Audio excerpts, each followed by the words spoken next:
নমস্কার। আজকে আরম্ভ করব এই মাসে লাস্ট সপ্তাহ, অর্থাৎ আগস্ট মাসে লাস্ট উইক, 24 তারিখ থেকে 29 তারিখ সাপ্তাহিক রাশিফল। এই মাসে গ্রহদের কিছু সিচুয়েশন চেঞ্জ হবে এই সপ্তাহে, অর্থাৎ মাসের শেষ সপ্তাহ। এই সপ্তাহে আমাদের হিন্দুদের একটা বড় উৎসব রয়েছে। এই সপ্তাহে আমরা জাতি ধর্ম নির্বিশেষে সবাই এই উৎসবে সামিল হব। আশা করি সবাই বুঝতে পারছেন কি উৎসব। রাখি বন্ধন, রাখি উৎসব, অর্থাৎ ভ্রাতৃত্বের বন্ধন।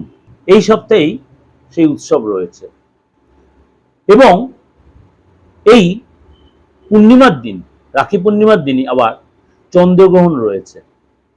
সেটা নিয়ে আলাদা আমি আলোচনা করব যে সূতককাল বা সেটা আমাদের ভারতবর্ষে দৃশ্যমান কিনা, কখন থেকে কখন, বা রাখিতে ভদ্র সময় কোনটা, অর্থাৎ ভদ্রকাল কোন সময়, কখন রাখি পড়ে, সেটা আলোচনা একটা দেবো, আপনাদের নিশ্চয়ই দেবো।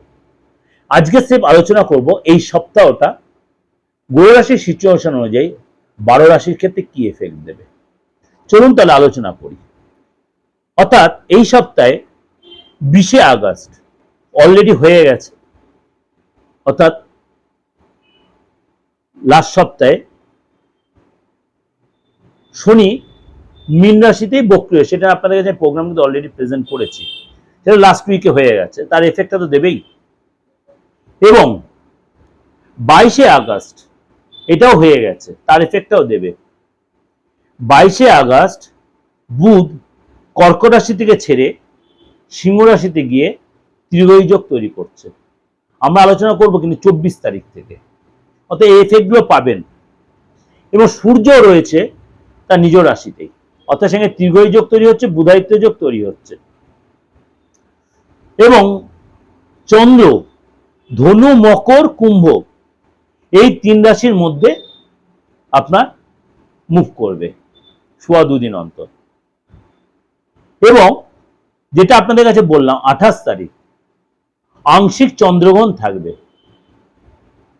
সুতরাং এটা এই যে গ্রহ রাশির সিচুয়েশনটা বা চন্দ্র রাশি বা চন্দ্রের যে মুভমেন্ট, সেটা আপনার ক্ষেত্রে কি প্রভাব বিস্তার করবে। কারণ আপনি যে রাশির লোক হন, বিগত যে সপ্তাহগুলো আপনার কেমন গেছে, এই সপ্তাহে তার চেয়ে একটু বেটার যাবে, সেটা যে আপনি অধীরাগ্রহ রয়েছেন। কেউ বলছে আমার তো ডেট অফ বার্থ নেই, তাহলে দাদা আমি জানবো কি করে? আমি তো আপনাদের বারবারই বলেছি, হাতটা দেখে আপনি একদম পুঙ্খানু বিচারটা পেয়ে যাবেন, আপনার রাশি লগ্ন জানতে পারবেন। কিছু কিছু রাশির এই যে শনির সিচুয়েশন বা বৃহস্পতি অতিচারী সিচুয়েশনের জন্য একটু টাফ কন্ডিশনে যাচ্ছে। বৃহস্পতি এই মুহূর্তে অতিচারী সিচুয়েশন, তার উচ্চ রাশিতে থাকলেও বৃহস্পতি অতিচারী সিচুয়েশনে রয়েছে। 31 অক্টোবর পর্যন্ত বৃহস্পতি কিন্তু কর্ক রাশিতেই থাকবে, তারপর সেটা সিংহ রাশিতে গমন করবে। সুতরাং এই সময়টা অবধি কিন্তু প্রত্যেক রাশির জন্য একটু সতর্কতা অবলম্বন করতে হবে, বেশিরভাগ মেজর রাশির জন্য। তাহলে আপনার রাশি তার মধ্যে কি পড়ছে? তাহলে প্রোগ্রামটা পুরোটাই আপনাকে স্কিপ না করে ভালো করে শুনতে হবে। চলুন তাহলে আলোচনা করি। কর্কট রাশি এই সপ্তাহে আপনার জন্য আর্থিক জায়গাটা কিন্তু ভালো দেখা যাচ্ছে, অর্থ লাভের যোগ রয়েছে। এই সপ্তাহে আপনার অর্থ প্রাপ্তির যোগ রয়েছে। কোর্ট কাচারি ক্ষেত্রে আপনাকে অবশ্যই সতর্ক থাকতে হবে। কোনো আইনি পুলিশি ঝামেলা আপনি হট করে জড়িয়ে পড়তে পারেন, সাবধানতা আপনাকে অবশ্যই রাখতে হবে, তাদের লস হতে পারে। ভাগ্যের সাপোর্ট পাবেন, কিন্তু আপনাকে অনেক বেশি সিরিয়াস হতে হবে, সচেতন হতে হবে, চোখ কান খুলে চলতে হবে। ভাই বোনের সাথে রিলেশনের জায়গাটা একটু টেনশনপূর্ণ হতে পারে, হয়তো কোনো কারণে তাদের সাথে আপনার একটু মতভেদ, তর্ক বিতর্ক জড়িয়ে পড়তে পারেন। শরীর স্বাস্থ্য আগের চেয়ে ভালো হবে, মা বা বাবা শরীর স্বাস্থ্য আগের চেয়ে বেটার থাকবে।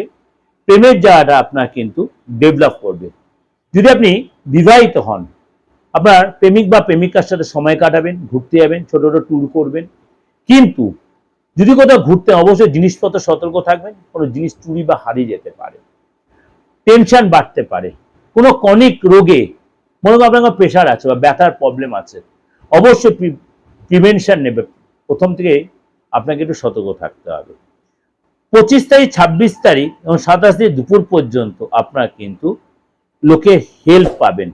বাকি দিনগুলো আপনাকে কিন্তু একটু যত্নশীল হতে হবে।